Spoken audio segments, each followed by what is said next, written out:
Hello दोस्तों, मैं सुहेंद्र कुमार पटेल आप सभी का आपके अपने YouTube चैनल एसकेपी क्लासेस में स्वागत करता हूं। हमारी किडनी वृक्क की श्रृंखला चल रही है। उस किडनी में हमने देख लिया किडनी क्या है, नेफ्रॉन क्या है, नेफ्रॉन यूरिन फॉर्मेशन कैसे करता है, यूरिन की क्या कैसी कहानी है, सब कुछ अपन पढ़ चुके हैं।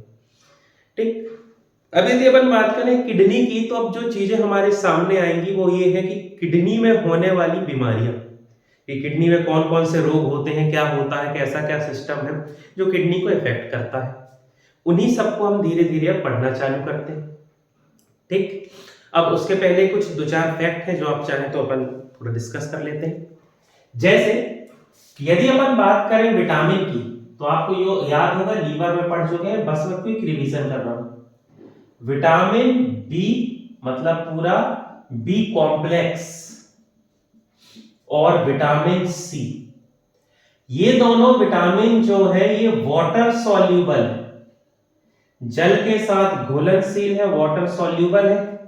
इसलिए क्या होता है, ये कभी भी हमारे शरीर में स्टोर नहीं होते और वाटर सॉल्यूबल होने की वजह से ये यूरिन के साथ हमारे शरीर से बाहर चले जाते हैं, है ना। बस मैं इसलिए आपको याद दिला रहा हूं कि आपसे एग्जाम में पूछा जाए यदि घुमा के कि यूरिन में कौन से विटामिन उपस्थित होते हैं, तो यूरिन के कॉम्पोजिशन में तो अपन विटामिन नहीं पढ़े हैं, है ना। घबरा नहीं जाना कि विटामिन तो था ही नहीं, इसमें कहां से विटामिन पूछ लिया। यदि विटामिन पूछ ले तो आपका आंसर हो जाएगा विटामिन बी और विटामिन सी। बी कॉम्प्लेक्स में से कोई भी ऑप्शन में होगा या सीधे विटामिन बी लिखा रहेगा, नहीं तो विटामिन सी।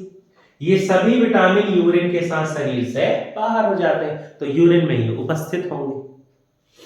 ठीक, फिर एक क्वेश्चन है कि जो गर्भवती महिलाएं होती,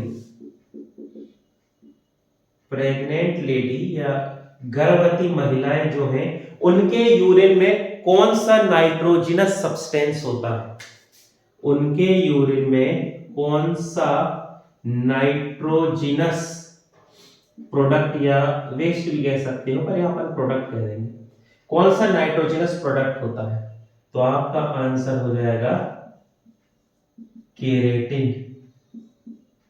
ठीक, केरेटिन जो होता है ये प्रेजेंट होता है किसमें, प्रेग्नेंट लेडी जो होती है, गर्भवती महिला, उनके यूरिन में प्रेजेंट होता है केरेटिन। ठीक है, ये कुछ बेसिक था। डिसीज में अपन और बहुत कुछ पढ़ेंगे, तो धीरे धीरे मैंने आपको थोड़ी बहुत बताने की कोशिश की है। ठीक, चल अब अपन चालू करते हैं डिसीजेस। ठीक, धीरे धीरे करके इनको पढ़ना चालू करेंगे। तो सबसे पहले मैं उस डिसीज से स्टार्ट करता हूं जिसे अपन सभी सुनते आए हैं, जो अपने लिए बहुत साधारण है, जिसे अपन सुनते हैं। तो अब अपन अपना टॉपिक चालू करते हैं, जिन्हें अपन कहेंगे किडनी डिसीजेस, वृक्क संबंधी बीमारियां। विशुद्ध हिंदी में जाओगे तो कहते हैं वृक्क विकार। उसमें सबसे पहली बीमारी अपन पढ़ेंगे जिसे कहते हैं यूरेमिया।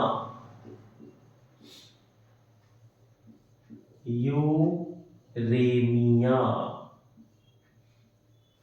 यूरेमिया थोड़ी बहुत तो नाम से ही समझ गए होंगे। इस बीमारी में क्या होता है, किडनी के सही ढंग से कार्य न करने के कारण ब्लड में यूरिया की मात्रा बढ़ जाती है, ब्लड में यूरिया की मात्रा बढ़ जाती है। लीवर अपना काम करा, उसने क्या किया, अमोनिया को यूरिया में बदल दिया, ये लीवर का काम था, वो प्रॉपर काम कर रहा है। लेकिन अब किडनी का काम था कि उस यूरिया को यूरिन में बदलना और शरीर से बाहर करना। लेकिन किसी कारण से क्या हुआ, किडनी ने काम करना बंद कर दिया, तो ये जो यूरिया जिसे यूरिन में बदलना था, ये यूरिन में नहीं बदल पाया, और इस ब्लड की मात्रा इस यूरिया की मात्रा धीरे धीरे ब्लड में बढ़ती रही। तो जब ब्लड में यूरिया बढ़ने लगी तो उस कंडीशन को अपन क्या कहते हैं, यूरेमिया। मान लो आप इससे नहीं पहचाने तो एक टर्म से बहुत आसानी से पहचान जाओगे। इस बीमारी के उपचार के लिए डायलिसिस किया जाता है। सुना होगा आपने, है ना, कि किसी व्यक्ति की किडनी खराब है तो कहते हैं कि इसका डायलिसिस चल रहा है। अब तो यह तकनीक बहुत सामान्य हो गई है ना। पहले के समय में क्या होता था, डायलिसिस कराने या तो लोग बाहर जाते थे, जैसे अपन मंडला वाले हैं तो अपन जबलपुर गए, नागपुर गए, कहीं और जाते थे। अब तकनीक बहुत आगे बढ़ चुकी है, डायलिसिस अब इतना सिंपल हो गया कि घर में डायलिसिस हो जाता है। जो थोड़ा सही शॉट है, रईस लोग हैं, वो घर में ही डायलिसिस की मशीन लगा देते हैं, नर्स आती है, डॉक्टर आता है, घर में ही डायलिसिस हो जाता है। तो डायलिसिस अब सिंपल हो गया, लेकिन आपने जरूर सुना जरूर होगा। डायलिसिस की यदि अपन बात करें तो इसका पूरा नाम है, इसे कहते हैं हीमोडायलिसिस। हिंदी में इसे कहा जाता है रक्त अपोहन। डायलिसिस कुछ भी नहीं है, ऐसा कुछ बहुत अलग से या भारी चीज नहीं है। बस जो काम किडनी करती वो काम किडनी ना करके किसी मशीन से करा रहे हैं। क्या काम है किडनी का? ब्लड से यूरिया को ही तो अलग करना है, यूरिन के फॉर्म में किडनी बना के बाहर कर देती थी। किडनी काम नहीं कर रही है, हमें ब्लड से यूरिया को अलग करना है। इस ब्लड से यूरिया को अलग करने के लिए हमने मशीन का उपयोग कर लिया, उसी को अपन कहते हैं डायलिसिस। यदि अपन डायलिसिस की बात करते हैं तो डायलिसिस में ये मशीन है, मान लो, ठीक। तो क्या होता है, ब्लड को अपन लिए, जो अफेक्टेड पर्सन है, पेशेंट है जो जिसे ये बीमारी है यूरेमिया, उसके शरीर से अपन ने ब्लड को लिया।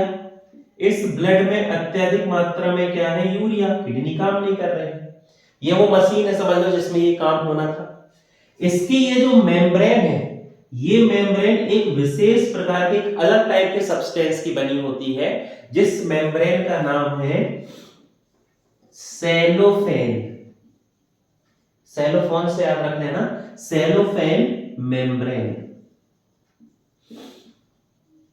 ये सेलोफेन मेम्ब्रेन क्या करती है, इस मेम्ब्रेन की वजह से यहां पर आसानी से प्रोसेस हो जाती है डिफ्यूजन की, या जिसे अपन कहते हैं विसरण।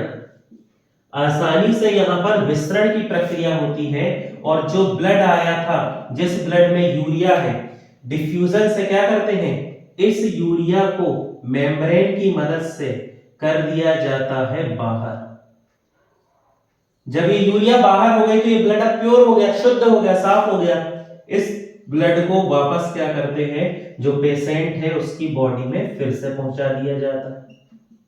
साइमल्टेनियसली चलता ही है ना, कि मान लो यहां से ब्लड निकाले तो यहां से डाल रहे हैं, यहां से निकाले तो यहां से डाल रहे हैं, चलता है। ऐसा नहीं कि ब्लड रख दिए और फिर कहेंगे भैया हमारा ब्लड साफ करके रखना, घूम के आ रहा है, ऐसा नहीं, साथ में चलता है। बॉडी से ब्लड निकाले, ब्लड जिसमें यूरिया था मशीन में डाले, मशीन में जो प्रोसेस हुई उसे अपन कहते हैं डिफ्यूजन, या उस प्रक्रिया को कहा जाता है विसरण। क्या मतलब होता है विसरण का? आपने ये शब्द सुना होगा। किसी भी सब्सटेंस या पदार्थ का अपनी अधिक सांद्रता से कम सांद्रता की ओर जाना विसरण कहलाता है। ठीक है, किसी भी सब्सटेंस का हाई कॉन्सेंट्रेशन से लो कॉन्सेंट्रेशन में जाना डिफ्यूजन, विसरण है। तो यहां पर क्या हुआ, इस ब्लड में यूरिया ज्यादा थी तो वो डिफ्यूजन या विसरण करके बाहर निकल गई, और ब्लड जो साफ हुआ, जो प्योर ब्लड था, उस प्योर ब्लड को वापस बॉडी में पहुंचा दिया गया। तो ये जो है किडनी ना करके इसे मशीन से कराया गया, तो इसी कंडीशन को अपन क्या कहते हैं, डायलिसिस। तो आपको यहाँ पे पॉइंट क्या क्या याद रखना है कि डायलिसिस किस बीमारी के लिए होता है, तो आंसर होगा यूरेमिया। यूरेमिया क्या है, जब किडनी सही ढंग से कार्य नहीं करती है तो ब्लड में यूरिया की मात्रा बढ़ जाती है, जिसे कहते हैं यूरेमिया। यूरेमिया जिस मशीन से करते हैं, उस मशीन के लिए जो मेम्ब्रेन बनी होती है, उस मेम्ब्रेन का नाम है सेलोफेन मेम्ब्रेन। ये जो डायलिसिस है, डायलिसिस में कौन सी प्रक्रिया होती है, कौन सी प्रोसेस होती है, तो आपका आंसर हो जाएगा डिफ्यूजन, या जिसे अपन कहते हैं विसरण। ये कंडीशन हो गई जब किसी व्यक्ति को क्या रहे, यूरेमिया। सुनते हो गए, सिंपल, बहुत सामान्य है। चलिए आगे बढ़ेंगे। अब यदि अपन बात करें अगली डिसीज की, तो जो अगली बीमारी है इसका नाम भी आपने सुना होगा। इसे अपन कहते हैं स्टोन, या इसे कहा जाता है पथरी। बहुत कॉमन बीमारी है, आजकल तो बहुत तेजी से फैली है ना। इसे अपन और थोड़ा अच्छे टर्म में कहते हैं रीनल कैलकुलस। रीनल कैलकुलस, ठीक। कैलकुलस, ये जो कैल है ना, इससे कैल्शियम याद रख लो तो चीजें आसान हो जाएंगी। रीनल तो किडनी से रिलेटेड है, उसके लिए है, तो कैल्शियम समझना। किडनी का स्ट्रक्चर मैं पूरा नहीं बना रहा, बस समझाने के हिसाब से बता रहा हूं। अपन ने यहां पर देखा क्या था कि क्या है, यहां पर कॉनिकल शेप स्ट्रक्चर है जिसे अपन क्या कहते हैं, पिरामिड, ठीक। पिरामिड है, फिर आर्टरी है, इफरेंट आर्टरी, सॉरी रीनियल आर्टरी है ना, रीनल वेन, यहां से यूरेटर है, तो वो सब, ये जो हिस्सा है, ये जो हिस्सा है, इस हिस्से को कहा जाता है पेल्विस। खाली हिस्सा कहां पर, जो अपने पिरामिड है उसके बाद जो खाली हिस्सा बचा ना थोड़ा सा, यहां पर इस हिस्से को कहते हैं पेल्विस। अब होता क्या है, यदि अपन बात करें कि कंडीशन कब होगी, यदि किसी कारण से किसी व्यक्ति के शरीर में ब्लड में कैल्शियम की अधिकता हो जाए, कैल्शियम की अधिकता हो जाए। मैं ऐसा नहीं कह रहा हूं कि ये बीमारी सिर्फ कैल्शियम की अधिकता होने पर होती है, लेकिन कैल्शियम के ज्यादा होने पर यह बीमारी हो सकती है, और भी कारण हो सकते हैं, है ना, लेकिन कैल्शियम एक अच्छा खासा कारण है। तो अब क्या होगा, मान लो कोई व्यक्ति है जिसके शरीर में कैल्शियम की मात्रा ज्यादा हो गई, तो किडनी के जो नेफ्रॉन है वो अपना काम कर रहे हैं। याद करो अपन ने बनाया था डायग्राम कि ये इसका ऐसा पिरामिड है। पिरामिड की यदि अपन बात करें तो कॉर्टेक्स के इस तरफ उसका वोमन संपुट है, वोमन कैप्सूल है, और ये जो पेल्विस वाला हिस्सा है, यहां पर आती है कलेक्टिंग ट्यूब। जो नहीं समझ पा रहा है, नेफ्रॉन वाली वीडियो देख लो, सब समझ में आ जाएगा। ये जो है ये क्या है, कलेक्टिंग ट्यूब है, और ये संग्रह नलिका या कलेक्टिंग ट्यूब जिस हिस्से में आके खुल रही है, ये खाली वाला हिस्सा, इसे अपन क्या कहते हैं, पेल्विस। अब क्या होगा, जितने भी नेफ्रॉन है सब इस कैल्शियम को फिल्टर नहीं कर पा रहे हैं, जरूरत से ज्यादा कैल्शियम हो गया है। अब ये जो कैल्शियम है, इस कैल्शियम के साथ हर नेफ्रॉन के, हर कलेक्टिंग ट्यूब के क्या हो रहा है, जितने भी कैल्शियम है वो सब आके वो कैल्शियम इकट्ठा हो रहा है कहां पर, तो वो इकट्ठा हो रहा है पेल्विस में। कैल्शियम और अलग अलग टाइप के सॉल्ट जो है, ये क्या है, ये अपन ने बनाया है calcium and different types of salt, ये सब कलेक्ट हो रहा है कहां पर, पेल्विस में। धीरे धीरे धीरे धीरे इनकी मात्रा बढ़ती जाएगी, और आपको याद हो तो अपन ने बनाया था किडनी से यूरिन ले जाने के लिए यहां पर जो है उसे कहते हैं यूरेटर, या इसे हिंदी में अपन कहते हैं मूत्रवाहिनी। अब धीरे धीरे क्या होगा, यूरिन यहां से जाना है, यूरिन जो बनेगी, अब धीरे धीरे क्या होगा, ये जो कैल्शियम और सॉल्ट है ये आके यहां पर स्टोर होने लगेंगे। अब यहां पर जब ये कैल्शियम स्टोर होने लगेगा तो यूरिन जो बन रहा है उसके जाने में दिक्कत हो जाएगी, ये यही है ना। अब जब कैल्शियम और सॉल्ट यहां पर इस यूरेटर में आके इकट्ठे हो गए, पेल्विस के बाद यूरेटर में आकर इकट्ठे होने लगे, जिससे यूरिन फॉर्मेशन में दिक्कत होने लगी, है ना। यूरिन करते समय जलन होना, बार बार यूरिन का होना, पेट में दर्द होने लगना, पीछे कमर साइड यहां तेज दर्द होना, यदि ये सब लक्षण है तो समझ जाओ वो कौन सी बीमारी है, पथरी। अब यहां पर ये जो क्रिस्टल जमा हुए हैं, ये जो यहां पर क्रिस्टल जमा हुए हैं, जिनकी वजह से ये समस्या हुई है, इन क्रिस्टल को अपन कहते हैं calcium oxalate, calcium oxalate, CaC2O4। अब आपसे यहां पर बेसिक 3-4 क्वेश्चन पूछे जाएंगे जो आपके दिमाग में होना चाहिए। पहला तो स्टोन या पथरी बीमारी कब होती है, तो जब ब्लड में कैल्शियम की अधिकता हो जाए तब बीमारी होती है पथरी। पथरी बीमारी में जो क्रिस्टल है वो कहां जमा होते हैं, तो क्रिस्टल जमा होते हैं पेल्विस में, और पेल्विस के बाद पहुंच जाते हैं यूरेटर या मूत्रवाहिनी में, ठीक। क्रिस्टल जो पथरी में जमा होते हैं वो क्रिस्टल क्या होते हैं, calcium oxalate, CaC2O4। Calcium oxalate के क्रिस्टल है जिसके कारण पथरी होती है। यही कारण है कि जिस व्यक्ति को पथरी होती है ना, उसको टमाटर, भिंडी, गोभी, बीन्स, है ना, ये सब खाने के लिए मना किया जाता है, क्योंकि इन सब में क्या होता है, किसी ना किसी फॉर्म में या तो कैल्शियम है या कोई और सब्सटेंस। जैसे टमाटर, टमाटर खाने के लिए मना करते हैं, क्योंकि अपन बात करते हैं यदि टमाटर की, तो टमाटर में होता है ऑक्सैलिक एसिड। ठीक, ब्लड में पहले से कैल्शियम ज्यादा है, टमाटर हमने खाया, ऑक्सैलिक एसिड मिल गया, कैल्शियम ऑक्सीलेट बन गया, क्रिस्टल बन गया, उसी से तो क्या हो रही है, पथरी। तो कैल्शियम ऑक्सीलेट जो है उसी को अपन, है ना, बोलचाल में पथरी, पर साइंटिफिक टर्म क्या हो जाएगा, कैल्शियम ऑक्सीलेट। अब इसके बहुत सारे तरीके हैं, अलग अलग समय पर अलग अलग तरीके थे। जैसे बहुत पुराने समय में चले जाओ तो बकायदा किडनी खोलकर निकाल कर और फिर ये कैल्शियम ऑक्सीलेट पथरी इसको निकालते थे। फिर उसके बाद टेक्निक और थोड़ी आगे बढ़ी तो क्या करें कि अल्ट्रासाउंड जो होता है ना, अल्ट्रासाउंड का यूज किया गया। अल्ट्रासाउंड का उपयोग करके पथरी को छोटे छोटे टुकड़ों में तोड़ दिया गया, जो यूरिन के साथ बाहर हो गई। फिर साइंस और तरक्की करा और वर्तमान में जो तकनीक अपनाई जाती है उसको समझो। आज के समय में पथरी के उपचार के लिए या ट्रीटमेंट के लिए जो तकनीक अपनाई जाती है उसे कहते हैं लिथोट्रिप्सी।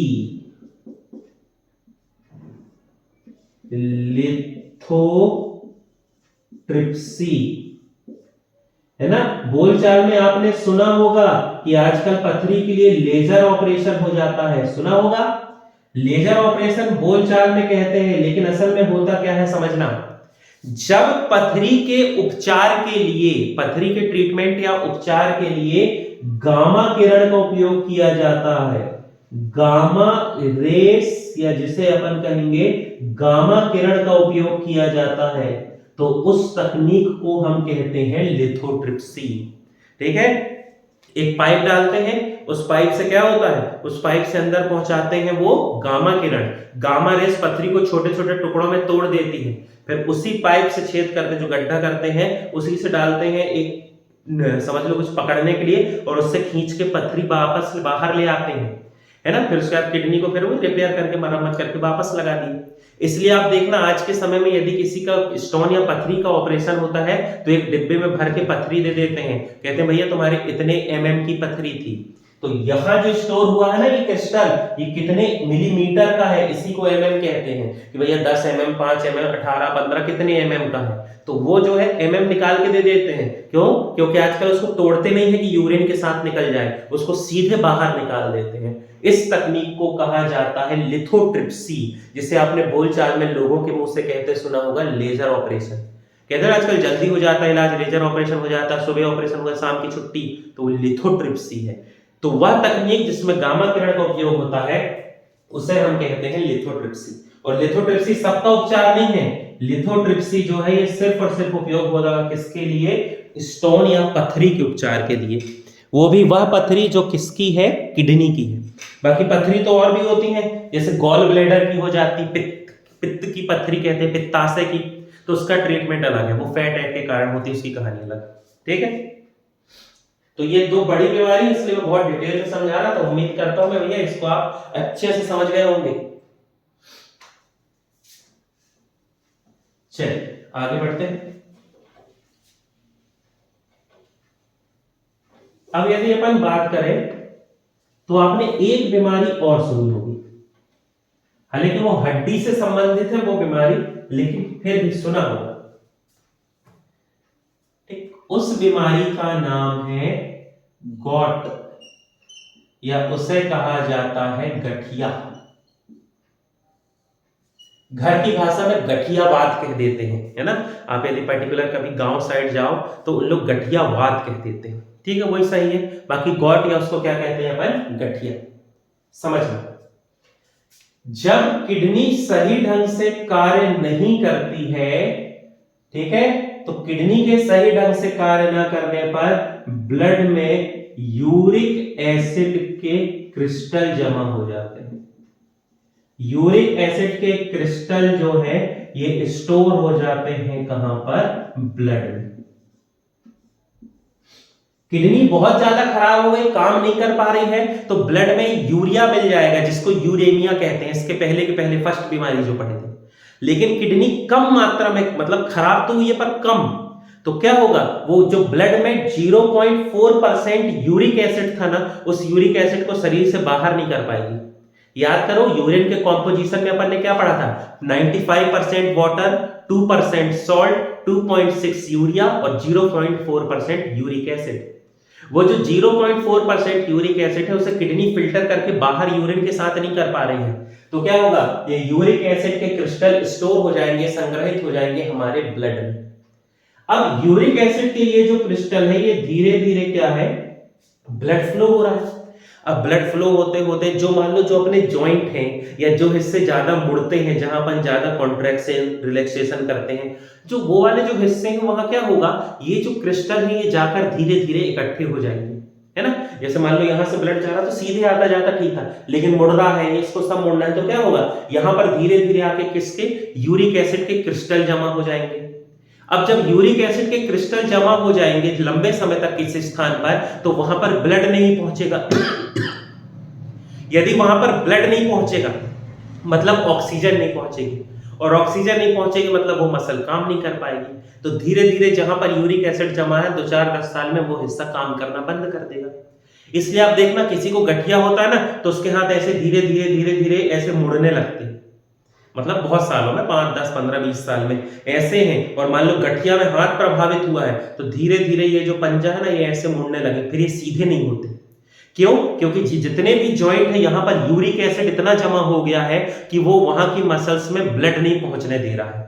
और जब ब्लड नहीं पहुंच रहा है तो ऑक्सीजन नहीं पहुंचेगी, मसल्स एनर्जी नहीं बना पाएंगी, और मसल्स खुद के लिए काम नहीं कर पाएंगी, तो वो सीधी नहीं हो पाएंगी, और वो धीरे धीरे बिल्कुल काम करना बंद कर देंगी और हाथ मुड़ जाएगा। तो ये जो यूरिक एसिड के क्रिस्टल हैं, ये धीरे धीरे कहां स्टोर होने लगते हैं, मसल्स में। मसल्स पे इफेक्ट करते हैं, ऑक्सीजन नहीं मिलती, मसल्स काम नहीं कर पाते हैं। तो ये जो है, इस चक्कर में, इस बीमारी में मसल्स के बाद जो सबसे ज्यादा हिस्सा प्रभावित है होता है, वो होती हैं हड्डियां। ठीक, बीमारी हड्डी की है, प्रभावित हड्डी को कर रही है, लेकिन किसके खराब होने की वजह से हो जाती है ये बीमारी, तो इसका आंसर है किडनी। ठीक, अब तो टेक्नोलॉजी अच्छी हो गई है, ब्लड सैंपल लेते हैं, बता देते हैं यूरिक एसिड है, तो ठीक है। नहीं तो पहले ये समस्या होती थी कि बहुत समय तक लोग हड्डी का ही इलाज करवाते रहते थे, उनको लगता है कि हड्डी की बीमारी है, लेकिन बाद में पता चलता था कि भैया हड्डी नहीं, यूरिक एसिड के कारण ये हुई है। और यूरिक एसिड मतलब किसके इफेक्ट होने पर, किडनी। तो आपसे पेपर में क्वेश्चन पूछेगा, किडनी के सही ढंग से कार्य न करने पर हड्डी का कौन सा रोग होता है, तो आपका आंसर हो जाएगा, किडनी के सही ढंग से कार्य न करने पर गठिया रोग होता है, जिसका संबंध हड्डी से होता है। क्रम आप समझ गए, यूरिक एसिड के क्रिस्टल जमा होने लगे, उन्होंने मसल्स को काम करना बंद कर दिया, मसल्स काम नहीं कर रहे तो हड्डी काम नहीं कर रहे, क्योंकि हड्डी अपने आप में कुछ नहीं, हड्डी नहीं मुड़ती मसल्स है। मसल्स में कॉन्ट्रैक्शन हो गया, संकुचन हो गया, अपना हाथ पास आ गया, मसल्स में रिलैक्सेशन हो गया, शिथिलन हो गया, तो हाथ दूर चला गया, हड्डी का कोई काम नहीं है। अब जब मसल्स ही काम नहीं कर पा रही तो हड्डी भी नहीं काम कर पाएगी, तो इसलिए इसमें क्या प्रभावित हो जाती हैं, बोन्स या हड्डियां। ठीक, बाकी उपचार में ऐसा नहीं है, आजकल थोड़ी सही शॉर्ट चीजें हो गई हैं, तो ठीक ठाक उपचार है, लेकिन इससे बचने का सबसे अच्छा तरीका, ज्यादा से ज्यादा पानी पीते रहो, ज्यादा से ज्यादा यूरिन के स्त्राव करते रहो, यूरिक एसिड निकलता रहेगा। अब बीमारी बहुत बढ़ गई है दोस्तों, फिर तो उसका कुछ है नहीं, लेकिन यदि कंडीशन इनिशियल आपको पता चल गया यूरिक एसिड जमा हो रहा है, पानी पियो, यूरिन सिक्रेशन करो, कंटिन्यू चलता रहेगा, ठीक हो जाएगा। ठीक, तो ये जो है, ये 3 मेजर बीमारी थी जो किडनी से संबंधित है। किडनी से संबंधित और भी बीमारियां हैं, और भी फैक्टर्स हैं जो किडनी को प्रभावित करते हैं, उन सभी के बारे में हम डिस्कस करेंगे अगले पार्ट में। चैनल से संबंधित जानकारी के लिए चैनल से आप जुड़े रहें, कोई सुझाव हो तो आप कमेंट बॉक्स में दे सकते हैं। हमारे चैनल से जुड़े रहें, जानकारी लेते रहें। वीडियो में जुड़ने के लिए बहुत बहुत धन्यवाद।